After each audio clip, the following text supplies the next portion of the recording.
Mejor hablemos. El balance por parte de la propia misión de verificación y de los países que hacen parte del Consejo de Seguridad, muy positivo, muy alentador para nosotros como jurisdicción. De ahí destacaría dos cosas.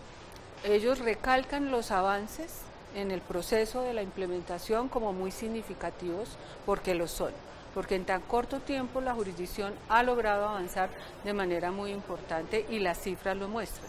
Y lo otro importante es que reiteran el pedido al país, a la nación, de pleno respeto a la autonomía e independencia de la jurisdicción en tanto un órgano judicial que debe administrar justicia a partir de esas dos premisas. Pero no me dijo si le llamó la atención que el canciller fuera precisamente el que presentara un balance de una justicia transicional que no es la que este gobierno pues me parece preferido. Un pronunciamiento objetivo, oportuno, porque el balance fue presentado públicamente, están a disposición todas las cifras y pues celebro que el gobierno haya querido manifestar en ese escenario ante el mundo que es positivo el avance de la jurisdicción en un año de funcionamiento. Y lo que hace la jurisdicción, porque así lo ordena la Constitución, es armar grandes casos.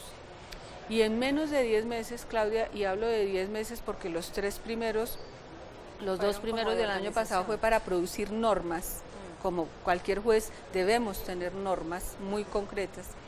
En eso se abrieron 5 grandes casos, uno que la ciudadanía conoce como el de secuestro, otro sobre ejecuciones extrajudiciales, lo que la gente conoce, los mal llamados falsos positivos, y 3 casos que no tienen como eje principal el tipo de victimización, sino el territorio.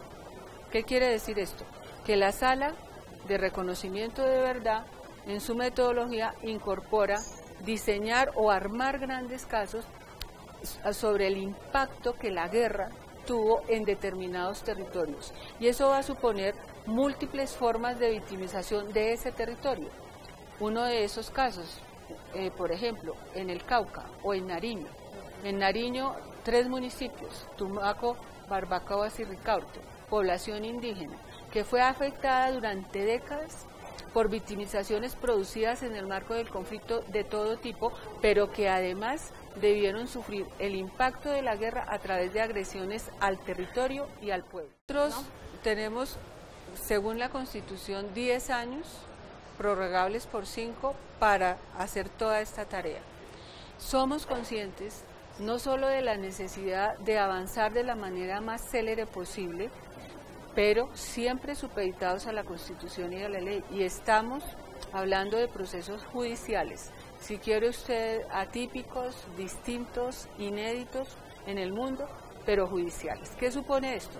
Que todo está sujeto al debido proceso, por ejemplo, que todas las decisiones están sujetas, según lo establezca la Constitución y la ley, a recursos, que esos recursos deben ser resueltos, que hay alegados, que hay impugnaciones, que hay reposiciones, que hay súplicas, que hay quejas, y todo eso está regulado y sujeto a términos.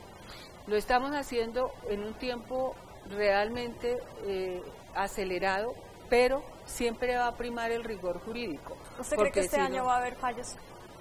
Nosotros no hablamos de fallos. En una primera fase, lo que se produce después de que se arman estos casos, son una figura que se denomina resolución de conclusión. La jurisdicción ordinaria, preparar una audiencia lleva tiempo, también porque tienen que cumplir con todas las garantías y demás.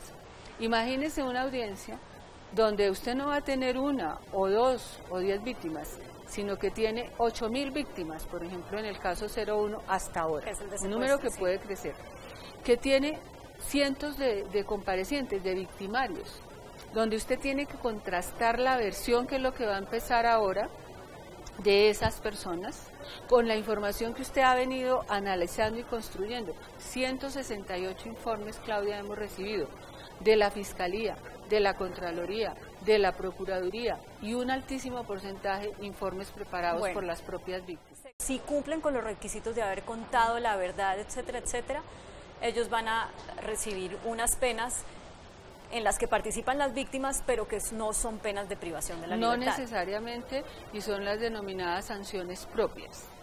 No necesariamente implicarían restricción de la libertad, pero sí compromisos muy serios, muy rigurosos, con monitoreo permanente. Pero a mí lo que me llama la atención es que las víctimas, o sea, puede ser diferente para cada victimario según las víctimas que participen en la imposición de la pena. Puede ser que este grupo de víctimas diga, para mí es suficiente si planta un bosque, y puede ser que el otro diga, no, para mí es suficiente si... la decisión al final es responsabilidad del juez. El compromiso del juez es verificar, contrastar, tener la capacidad, que desafortunadamente no se tuvo en Justicia y Paz, de controvertir al victimario y decirle, usted no me está diciendo aquí toda la verdad y yo tengo la evidencia y la prueba. De oír a las víctimas, hacer ese ejercicio de contrastación y tomar una decisión pretendiendo siempre verdad plena, satisfacción de los derechos de las víctimas. Va a ser muy difícil, Claudia, cuando estamos hablando del volumen y la dimensión del dolor causado, va a ser muy difícil que todas las víctimas se sientan satisfechas. Como no todas las víctimas tendrán una reparación directa, ese es otro reto inmenso. Y es que todas las víctimas de este país de alguna manera se sientan identificadas, pero como operamos a través de criterios de selección y priorización, el modelo no está diseñado para llegar a suplir caso por caso, porque sería absolutamente imposible. Magistrada, ahora, después del 28 Jesús Santrich va a quedar libre después del 28 de enero. Yo nunca he dicho eso. No, yo sí. Yo nunca he dicho eso. Yo sé que eso, no lo ha dicho, pero no lo voy si a le decir, entiendo bien, no me corresponde. Eso es lo que va a pasar si Estados Unidos no manda ningún papel. Eso va a depender del acervo probatorio y del análisis del mismo que haga la sección que tiene la competencia para definir. Después del 28 de enero, según el auto y según la ley, viene una etapa de alegatos. ¿De alegatos de quién? De los abogados, del Ministerio Público, si así lo decide, etcétera, y esos alegatos los tiene que estudiar la sección para poder producir una decisión. Eso es lo que a mí me permite, después de leer el auto, decir aproximadamente pudiéramos estar pensando entre mediados, finales del próximo mes. Las víctimas, un grupo de víctimas les solicita, porque así lo dispone la Constitución y la ley, a la unidad de investigación de la jurisdicción que tramite la imposición de medidas cautelares sobre los bienes de las FARC.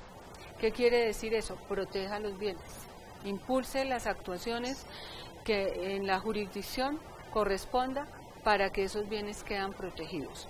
¿Cómo se protegen los bienes? Imponiendo sobre los mismos medidas cautelares, que es una función que tiene la jurisdicción.